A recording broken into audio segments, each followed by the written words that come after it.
Hello student, welcome you all to a free learning platform Let's Study India. Myself Subhashi और हम पढ़ रहे हैं हमारे क्लास 10th का बहुत ही एक ब्रॉड और इम्पॉर्टेंट चैप्टर जो है क्या, लाइफ प्रोसेस। लाइफ प्रोसेस का मतलब लाइफ प्रोसेस यानी हमारे लाइफ में चलने वाले जो भी प्रोसेसेस हैं, ठीक। अगर हमें जिंदा रहना है तो बेसिकली किसी एक फंक्शन की वजह, आप चाहे यूकैरियोटिक ले लो, ठीक, यूनिसेलुलर ले लो या आपके मल्टीसेलुलर ऑर्गेनिज्म कुछ भी ले लो, हर किसी के अंदर उस चीज़ को ज़िंदा रखने के लिए बहुत सारे प्रोसेसेस चलते हैं। For example respiration, digestion, excretion, circulation, ये सारी चीज़ें चलती रहती हैं। अगर इनमें से कोई भी एक चीज़ इंटरप्ट हो जाए, कोई भी एक चीज़ के बीच डिस्टर्बेंस आ जाए, ठीक है, फॉर एग्जांपल आप किसी पार्टी में गए, बहुत ज़्यादा खा लिए, आपके क्या डैमेज होने वाले हैं? बेसिकली आपके डैमेज होने वाले हैं क्या, डाइजेस्टिव सिस्टम। अगर डाइजेस्टिव सिस्टम डैमेज हुए तो क्या होगा, आपकी बाकी के जो बॉडी में बेसिकली आपको स्टमक एक वगैरह वाली प्रॉब्लम शुरू हो जाएगी, स्टमक पेन होना शुरू होगा, वोमिटिंग शुरू हो सकती है। तो बेसिकली ये सारी चीज़ें किसको हमारी अफेक्ट करने वाली हैं, लाइफ को। डायरेक्टली या इनडायरेक्टली कौन प्रभावित होगा, हमारी लाइफ ही प्रभावित होगी। तो बेसिकली यहाँ पे चीज़ें जो है आपको एक सिंपल मैनर में एकदम स्मूथ रनिंग के साथ जो भी प्रोसेसेस हो रहे हैं हमारी बॉडी में, उनको चलाने के लिए क्या ज़रूरी है, आपको खुद मेंटेन होके रहना, ठीक है। जितना अमाउंट ऑफ चीज़ें हमारी बॉडी में ज़रूरत है उतने ही देना, ना ज़्यादा देना ना कम देना, दोनों ही केसेस में डिस्टर्बेंस होगी। अब यहाँ पे आपको इस चैप्टर में हर एक पार्ट को बेसिकली थोड़ा ब्रीफ में पढ़ना है कि आपके न्यूट्रिशन वैल्यू कैसे हो रहे हैं, ठीक, डाइजेशन कैसे हो रहा है, रेस्पायरेशन, सर्कुलेशन, एक्सक्रीशन, सारे के सारे पाथवे को आपको प्लांट और एनिमल्स दोनों के टर्म में पढ़ना है। देखते हैं। तो बेसिकली पहले तो हम जानेंगे डेफिनेशन क्या है लाइफ प्रोसेस की। All living things perform certain process, ठीक है, जितने भी लिविंग थिंग्स है वो कोई ना कोई प्रोसेस परफॉर्म करते हैं। तो ये सारे प्रोसेस किसकी जिम्मेदारी है, लाइक ग्रोथ, जितने लिविंग है ग्रोथ तो शो करेंगे, excretion, respiration, circulation, digestion etcetera for being alive, जिंदा रहने के लिए ये सारे ही फंक्शन, इन सारे में से कोई एक फंक्शन अगर आप गायब कर दो, आप ये सोचो कि हम सब कर रहे हैं, सर्कुलेशन नहीं होगा, ठीक, हमारा हार्ट काम करना बंद कर दे, ऑब्वियस सी बात है हार्ट का काम अगर आप बंद करा दोगे तो आप जिंदा रहोगे ही नहीं, ठीक। एक और क्वेश्चन है, हार्ट अटैक और कार्डियक अरेस्ट में क्या डिफरेंस है। एक आपका बहुत ही इंपॉर्टेंट जो कॉन्सेप्ट है बच्चों में, ये दोनों ही बच्चे क्या करते हैं, इस चीज़ को सेम समझते हैं, यानी हार्ट अटैक मीन सेम है, कार्डियक अरेस्ट मतलब भी सेम है, नहीं, इन दोनों में ही डिफरेंस बहुत ज़्यादा है। कमेंट करके बताना अगर आंसर पता हो, नहीं हम नेक्स्ट लेक्चर में जब भी स्टार्ट करेंगे बेसिकली इसको बताएंगे कि हार्ट अटैक और कार्डियक अरेस्ट क्या है, अलग अलग चीज़ें, एक चीज़ नहीं है, ठीक। All these processes which together keep the living organism live and also maintain the body is called life process. ये सारे ही चीज़ें क्या है, एक साथ मिलके किसी भी ऑर्गेनिज्म को मतलब जीवित रखने के लिए ज़रूरी है। इनमें से कोई एक भी इंटरप्ट हुआ तो दिक्कतें शुरू हो जाएंगी, ठीक है। और इन्हीं को हम कंबाइंड मैनर में पढ़ते हैं क्या, लाइफ प्रोसेस, यानी लाइफ में होने वाली जितनी भी प्रोसेस, जो भी प्रक्रिया हैं। अब अगर हम बात करें न्यूट्रिशन की, तो न्यूट्रिशन कोई भी चीज़ें हम खा रहे हैं एनर्जी के लिए ही खा रहे हैं, तो बेसिकली प्रोटीन हो, विटामिन हो, मिनरल हो, जो भी हो, न्यूट्रिशन वैल्यू हम जो भी अपनी बॉडी में दे रहे हैं, वो जो न्यूट्रिशन वैल्यू है वो दो तरीके से है। मोड ऑफ न्यूट्रिशन दो फॉर्म है, एक है ऑटोट्रॉफिक और एक है हेटरोट्रॉफिक। ऑटोट्रॉफिक यानी जो अपने न्यूट्रिशन खुद ही से दे खुद को, ठीक है, जिनका ऑटो का मतलब सेल्फ और ट्रॉफ्स का मतलब न्यूट्रिशन, तो जिनका न्यूट्रिशन उनके ही हाथ में, यानी वो अपने न्यूट्रिशन खुद तैयार कर रहे हैं, उन्हें हम कहते हैं ऑटोट्रॉफ्स। तो ऐसे सिर्फ एक है हमारे कौन से, ग्रीन प्लांट्स। हम कहीं ना कहीं, अब आप ये सोचोगे मैम हम भी तो अपना खाना खुद से ही बनाते हैं, नहीं, हम अपना खाना खुद से पकाते हैं, बनाते नहीं हैं। बनाने का काम कौन कर रहा है, प्लांट्स ही कर रहे हैं, प्लांट्स से हमें बना बनाया खाना ला के दे रहे हैं, तब जाके हम उसको पका के खा रहे हैं। बहुत सारी चीज़ें आप एज इट इज़ कच्चे भी खाते हो, जैसे फ्रूट्स ले लो आप, फ्रूट से भी न्यूट्रिशन मिलता है, वो तो आप कच्चे ही खा रहे हो, पका भी नहीं रहे हो, तो डिपेंड किस पे हो, कहीं ना कहीं इनडायरेक्टली डायरेक्टली आप डिपेंड हो प्लांट पे, ठीक। Kind of nutrition in which inorganic material like CO2, water etcetera are utilised to prepare organic food by the process of photosynthesis. Example है ग्रीन प्लांट। ग्रीन प्लांट में क्या होता है, photosynthesis वाली प्रोसेस पढ़े ही हो आप, बहुत पहले से पढ़े आ रहे हो, class I think 3rd 4th से स्टार्ट हो जाता है फोटोसिंथेसिस के बारे में पढ़ना। यहाँ पे क्या होता है, इनऑर्गेनिक मटेरियल जिसमें आता है हमारा कार्बन डाइऑक्साइड और वाटर, वो कंबाइन होके बनाते हैं क्या, ऑर्गेनिक फूड मटेरियल जिनमें आता है हमारा ग्लूकोज। ठीक, और यही प्रोसेस कहलाती है फोटोसिंथेसिस। और फोटोसिंथेसिस शो कौन करता है, green plant. The organism which carry out autotrophic nutrition are called autotrophs. Obvious बात है, जिनके अंदर ये ऑटोट्रॉफिक न्यूट्रिशन होता है उन्हें हम क्या कहते हैं, autotrophs. Autotrophs use simple inorganic material and convert into complex high energy molecule. सोचो उसने क्या लिया, एटमॉस्फेयर से उसको कार्बन डाइऑक्साइड मिल गया और उसके रूट ने क्या किया, वाटर को एब्जॉर्ब कर लिया। सिंपल इनऑर्गेनिक मटेरियल से उन्हें क्या क्रिएट कर दिया, एक कंपाउंड जो कि बहुत ही कॉम्प्लेक्स है कार्बोहाइड्रेट के फॉर्म में, ठीक है, जो कि हाईली एनर्जेटिक है। ऑब्वियस सी बात है, आप कभी भी लो फील करते हो या बॉडी वीक फील करते हो तो लोग कहते हैं ना ग्लूकोज दो, क्योंकि ग्लूकोज में एनर्जी का कंटेंट जो होता है वो बहुत हाई होता है। और प्लांट ने क्या किया, फोटोसिंथेसिस के सिंपल प्रोसेस से कार्बन डाइऑक्साइड और वाटर और सनलाइट की हेल्प से क्या फॉर्म कर दिया, carbohydrate. Autotrophic nutrition is fulfilled by the process by which CO2 and H2 are taken and converted these into the carbohydrate in the presence of, ये example याद रखना है, चीज़ें जो चीज़ हैं फोटोसिंथेसिस होने के लिए कार्बन डाइऑक्साइड और वाटर का होना तो ज़रूरी है, लेकिन आप एक रूम में रख के करा सकते हो ऐसा नहीं। उसके लिए पहली चीज़ तो उनको क्लोरोफिल प्लांट में होना ज़रूरी है। क्लोरोफिल क्या है, ग्रीन कलर्ड पिगमेंट है। और दूसरी चीज़ क्या है, मोस्ट इम्पॉर्टेंट सनलाइट। फोटोसिंथेसिस का नाम ही कहाँ से आया है, फोटो का मतलब लाइट। अब लाइट घर वाली लाइट नहीं, लाइट कौन सी, सनलाइट। और सिंथेसिस का मतलब फॉर्मेशन, तो लाइट के प्रेजेंस में जो फॉर्मेशन हो रहा है खाने का, ठीक, उसे ही हम कहते हैं क्या, फोटोसिंथेसिस। तो फोटोसिंथेसिस अगर नाम में ही इतनी चीज़ें छिपी हैं तो ऑब्वियस सी बात है सनलाइट के बिना आप उस चीज़ को, प्रोसेस को फॉलो अप नहीं कर सकते। सनलाइट, क्लोरोफिल, वाटर और कार्बन डाइऑक्साइड, ये सारी चीज़ें किसके लिए ज़रूरी है, फोटोसिंथेसिस के लिए। Carbohydrate are utilised for providing energy to the plant. ठीक है, carbohydrate in the sense of glucose plant को क्या देता है, एनर्जी।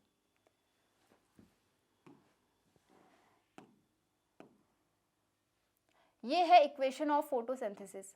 फोटोसिंथेसिस का इक्वेशन बनने वाला कंपाउंड क्या है, C6H12O6, जो कि क्या है, ग्लूकोज। ठीक है, carbohydrate in the form of glucose है। लेकिन आपको दिख रहा है क्या, कार्बन है यहाँ पे, हाइड्रोजन है यहाँ पे, ऑक्सीजन है। तो ऑब्वियस सी बात है हमें प्रोडक्ट रीजन में भी क्या होगा, ये तो बेसिकली हमारा प्रोडक्ट रीजन है। रिएक्टेंट रीजन में क्या होगा, रिएक्टेंट में क्या क्या रिएक्ट कर रहे हैं, CO2 और H2O। अब आपको इनको बेसिकली बैलेंस फॉर्म में लिखना है, यानी जितने नंबर ऑफ CO2 हमें उधर मिल रहे हैं या जितने नंबर ऑफ कार्बन उधर हैं, क्या इतने नंबर ऑफ कार्बन यहाँ पे है। तो अगर आप सिर्फ यहाँ पे 6 हटा दें, हम सिर्फ CO2 लेते हैं, 6 नहीं लेते, तो वहाँ पे तो बनना है 6 कार्बन का। तो यानी यहाँ पे आपको रखना पड़ेगा क्या, 6 CO2 प्लस 12 H2O, क्योंकि H की वैल्यू क्या है, 12। तो ऑब्वियस सी बात है यहाँ पे वाटर की वैल्यू क्या होगी, 12 मोल होगी।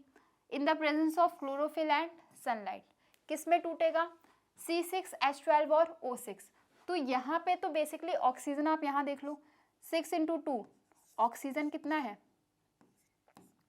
12 प्लस यहाँ पे कितना है, 12 इज इक्वल टू 24। ठीक है, हाइड्रोजन इस साइड कितना है, हाइड्रोजन है 12 × 2 इज इक्वल टू 24। कार्बन कितना है, कार्बन है 6। चीज़ें समझ में आ रही है, इस साइड कितना है, इस साइड कितना है। अब यहाँ पे अगर आप ऑक्सीजन देखो तो 6 तो निकल गए यहाँ से, लेकिन अभी एक्स्ट्रा क्या हो रहे हैं, बेसिकली आपके 6 तो गए, 18 एक्स्ट्रा हो रहे हैं।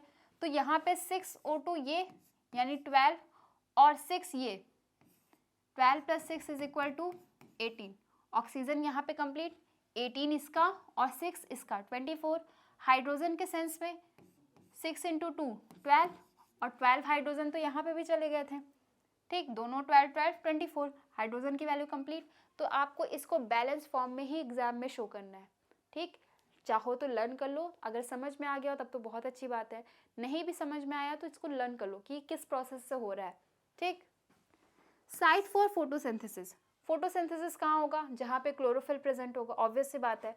Plant contain green pigment called chlorophyll, chlorophyll वाले ही रीजन में फोटोसिंथेसिस, क्योंकि फोटोसिंथेसिस के लिए सनलाइट के साथ साथ एक पर्टिकुलर साइट चाहिए, रीजन चाहिए। प्लांट के किसी भी पार्ट पे फोटोसिंथेसिस नहीं होता, जहाँ पे क्लोरोफिल प्रेजेंट होगा फोटोसिंथेसिस वहीं होगा, चाहे अब आपका लीफ हो या वो स्टेम के फॉर्म में हो। ठीक है, आपके कैक्टस वगैरह पे स्टेम के में प्रेजेंट होता है हमारा क्लोरोफिल, तो वहाँ पे भी फोटोसिंथेसिस होता है, ये ज़रूरी नहीं है कि लीफ रीजन में ही प्रेजेंट होगा। ठीक, जो भी ग्रीन पार्ट है, क्योंकि वो कैसा पिगमेंट है? ग्रीन कलर्ड पिगमेंट है, तो हर ग्रीन पार्ट में कहीं ना कहीं क्लोरोफिल प्रेजेंट रहेगा। The following events occur during the process, क्या क्या प्रोसेस होंगे बेसिकली आपके फोटोसिंथेसिस में? Absorption of light energy by the chlorophyll, chlorophyll पहले क्या करेगा? लाइट को एब्जॉर्ब करेगा। दूसरा, conversion of light energy into chemical energy and splitting of water molecules into hydrogen and oxygen. H2O टूट के क्या बनाएगा? H2 plus half O2। ठीक है, ये अब आपको लगेगा मैम H2 तो समझ में आ रहा है, ये हाफ O2 क्यों लिखे हम, सिर्फ O क्यों नहीं लिखे हैं? क्योंकि आप बेसिकली केमिस्ट्री में इस चीज़ का रूल जानोगे, जितने भी गैसेस कंपाउंड है ये कभी भी मोनोमेरिक यूनिट में यानी सिंगल सिंगल नहीं लिखे जाते, ये हमेशा किसी ना किसी के कॉम्प्लेक्स में। तो O को हमने O, हालांकि 2 से 2 कैंसिल हो जाएगा तो वो O ही होगा, लेकिन लिखने का जो तरीका है वो ये है। ठीक है, reduction of carbon dioxide to carbohydrate. ठीक, क्या क्या प्रोसेस हुई? क्लोरोफिल ने क्या किया? सनलाइट को एब्जॉर्ब किया। सनलाइट एब्जॉर्ब होने के बाद क्या होगा? आपके लाइट एनर्जी, सनलाइट क्या है? लाइट एनर्जी है, लाइट एनर्जी चेंज होगी किस में? केमिकल एनर्जी में। और केमिकल एनर्जी में जैसे ही चेंज होगी वो क्या करेगी? वाटर को स्प्लिट यानी वाटर को तोड़ देगी। वाटर को तोड़ के क्या बनाएगी? H2 और हाफ O2 के फॉर्म में रिलीज करेगी। और तीसरे स्टेप में क्या होगा? कार्बन का बेसिकली जो भी हमारा कार्बन डाइऑक्साइड था उनका रिडक्शन होगा किसके फॉर्म में? कार्बोहाइड्रेट के फॉर्म में। ये 3 इवेंट्स होते हैं किसमें? आपके फोटोसिंथेसिस वाले प्रोसेस में। लाइट मिली, लाइट से क्या बना? लाइट एनर्जी मिली। लाइट एनर्जी से जैसे ही क्लोरोफिल में ट्रैप हुआ केमिकल एनर्जी में टूटेगा। केमिकल एनर्जी में जैसे ही टूटा उसने क्या किया? आपके हाइड्रोलिसिस बेसिकली पानी को क्या किया? तोड़ने की कोशिश किया। किस फॉर्म में तोड़ेगा? H2 प्लस हाफ O2 के फॉर्म में। और उसके बाद क्या करेगा? ये कार्बन डाइऑक्साइड रिड्यूस होके क्या बनाएगा? कार्बोहाइड्रेट। स्टोमेटा, स्टोमेटा का फंक्शन कई बार पूछा है।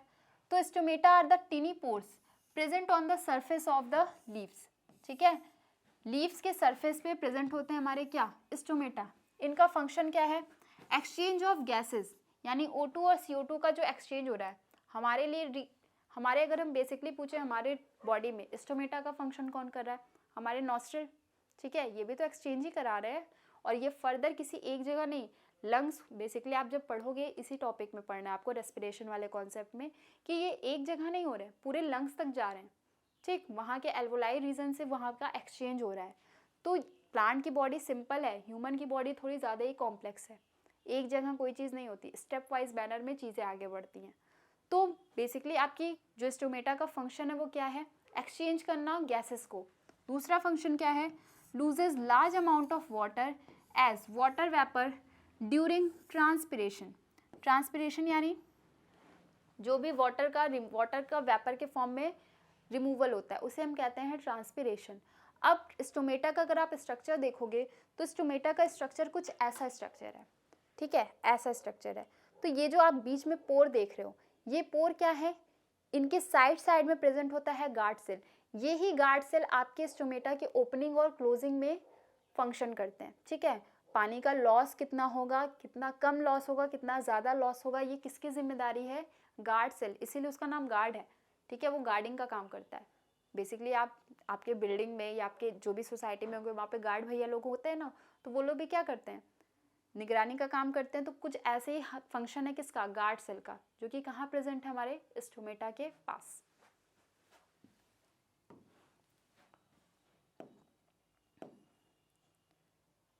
ये हमारे स्टोमेटा का स्ट्रक्चर। गार्ड सेल आप देख लो, गार्ड सेल के अंदर ये जितना ज़्यादा ट्रेजिड होगा फिर फ्लैक्सिड होगा, ठीक है, उतना ज़्यादा अमाउंट ऑफ वाटर क्या होगा, रिड्यूस या लॉस होगा। जितना अगर ये ओपन हुआ तो अमाउंट ऑफ वाटर क्या होगा, ज़्यादा निकलेगा। अगर ये फ्लैसिड होके क्लोज हो गया, ठीक, तो क्या होगा, अमाउंट ऑफ वाटर कम से कम निकलने की कोशिश होगी। तो ये किसकी जिम्मेदारी है, हमारे गार्ड सेल की। नेक्स्ट है हमारा हेट्रोट्रॉपिक न्यूट्रिशन। हेट्रो का मतलब होता है डिफरेंट और ट्रॉप्स का मतलब न्यूट्रिशन। तो जो भी अलग अलग, बेसिकली आपके हेट्रोट्रॉपिक न्यूट्रिशन में ही पढ़ना है आपको, parasitic, saprophytic type of nutrition. तो यहाँ पे क्या है, यहाँ पे भी न्यूट्रिशन बॉडी को मिल रहा है, लेकिन एक पे डिपेंड नहीं है, यानी हम खुद से न्यूट्रिशन नहीं बना रहे हैं, हम किसी और चीज़ पे डिपेंड है, तो वो हमें न्यूट्रिशन दे रहा है, उससे इनडायरेक्टली वे में हम न्यूट्रिशन ले रहे हैं। kind of nutrition in which organisms do not possess the ability to synthesize their own food। हमारे अंदर खुद, अब यहाँ पे भी कॉन्सेप्ट समझना है, खाना बनाना और खाना पकाना अलग अलग चीज़ है। हम खाने को पकाते हैं, बनाते नहीं है। बना बनाया हमें किससे मिलता है, प्लांट से। गेहूँ, चावल, दाल, ये सब कहाँ से आ रहे हैं, प्लांट से। हम तो सिर्फ उसको पकाने का काम कर रहे हैं ना। तो ये खाना बनाने वाले जो प्रोसेस है, ये उस ऑर्गेनिज्म में एब्सेंट होती है, ठीक, किन में, हेट्रोट्रॉफिक ऑर्गेनिज्म में। They depend on autotrophs for their food supply directly or indirectly। कभी कभी हम प्लांट के पार्ट्स को डायरेक्टली खाते हैं, जैसे कोई भी फ्रूट्स खाते हैं तो वो डायरेक्टली, हमें उसे पकाना नहीं है। लेकिन गेहूँ चावल तो हम डायरेक्टली खाते नहीं, इनडायरेक्ट वे में खाते हैं, ठीक है, पका के बाकायदा खाते हैं। तो उस सेंस में क्या है, इनडायरेक्टली हम ले रहे हैं, यानी प्लांट के कंपोनेंट्स ही हमारी बॉडी में जा रहे हैं, या ऑटोट्रॉप्स के ही कंपोनेंट हमारी बॉडी में जा रहे हैं। लेकिन शर्त क्या है, या तो डायरेक्टली जाएंगे या तो इनडायरेक्टली जाएंगे। एग्जाम्पल, एनिमल्स या फंगी, ठीक है। बेसिकली एनिमल्स, हम अपने ह्यूमन को ले लो, कोई भी ऑर्गेनिज्म ले लो जो एनिमल की कैटेगरी में हो, वो सारे ही क्या हैं, हेट्रोट्रॉपिक न्यूट्रिशन शो करते हैं। Heterotrophic nutrition is further divided as, किस किस पार्ट में डिवाइडेड है, एग्जाम्पल के साथ इसको याद रखना है। पहला है holozoic.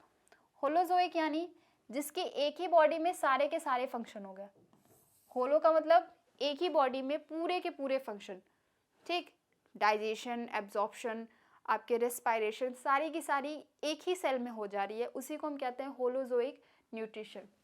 Animals take in solid food and break down inside the body. Example है अमीबा और एनिमल्स, ठीक, हमारे भी बॉडी में यही हो रहा है।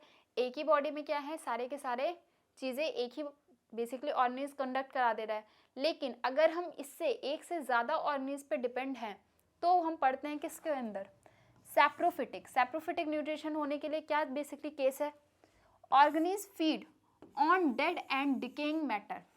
एग्जाम्पल फंगी, ठीक है। जो भी ऑर्गेनिज्म फीड करेंगे वो किस पे फीड करेंगे, आपके डेड और डिकेइंग मैटर, जो सड़े गले मरे हुए चीज़ें उस पे, जैसे आपके वल्चर, ठीक है, ये भी जिंदे चीज़ों को नहीं खाते हैं, मरी हुई चीज़ों को खाते हैं। तो वो डिपेंड तो हैं किसी अदर चीज़ पे, लेकिन होना क्या चाहिए, वो डेड और डिके होना चाहिए, यानी मरा हुआ, और डिके यानी सड़ा हुआ होना चाहिए। नेक्स्ट है हमारा पैरासिटिक न्यूट्रिशन। पैरासिटिक का मतलब क्या है, यहाँ पे भी हम किसी और ऑर्गेनिज्म पे भी डिपेंड हैं। सैप्रोफिटिक और पैरासिटिक दोनों का केस एक ही है, दूसरे ऑर्गेनिज्म पे डिपेंड रहेंगे, लेकिन एक में डेड और डिके होना चाहिए और दूसरे में लिविंग होना चाहिए। अगर डेड और डिके है तो वो होगा सैप्रोफिटिक न्यूट्रिशन, अगर लिविंग ऑर्गेनिज्म पे डिपेंड है तो वो होगा पैरासिटिक न्यूट्रिशन, ठीक है। पैरासाइट्स लिव इनसाइड या आउटसाइड द अदर ऑर्गेनिज्म, जिसको हम कह रहे हैं होस्ट, ठीक है, and derive nutrition from them, ठीक है। एग्जाम्पल है इसका कैस्कुटा, जो कि एक प्लांट पैरासाइट है, और टिक्स, ठीक है, बालों में जो जू होते हैं, ठीक, वो जू भी क्या है, वो पैरासिटिक न्यूट्रिशन, वो हमारे ही बालों या हमारे ही हेड रीजन पे रह के हमारे ही खून को चूस के खा रहे पी रहे हैं, तो बेसिकली वो भी क्या है, पैरासिटिक।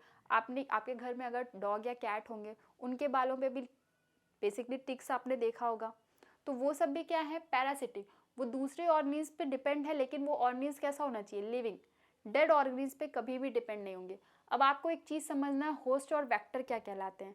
तो हम अगर किसी चीज़ पे डिपेंड हैं, उससे न्यूट्रिशन ले रहे हैं, तो वो ऑर्गेनिज्म हमारे लिए क्या है, होस्ट, और हम क्या है, वेक्टर। ठीक, जिस चीज़ पे डिपेंड है वो है होस्ट और हम क्या है, वेक्टर है। कैस्कुटा का डायग्राम कुछ ऐसा है। ये एक पेड़ है बेसिकली, जो कि आपके प्लांट रीजन पे ही है, लेकिन किसी और पेड़ पे डिपेंड रहता है। कुछ ऐसा इसका डायग्राम है। मान लो ये किसी एक प्लांट की बेसिकली क्या है, स्टेम है।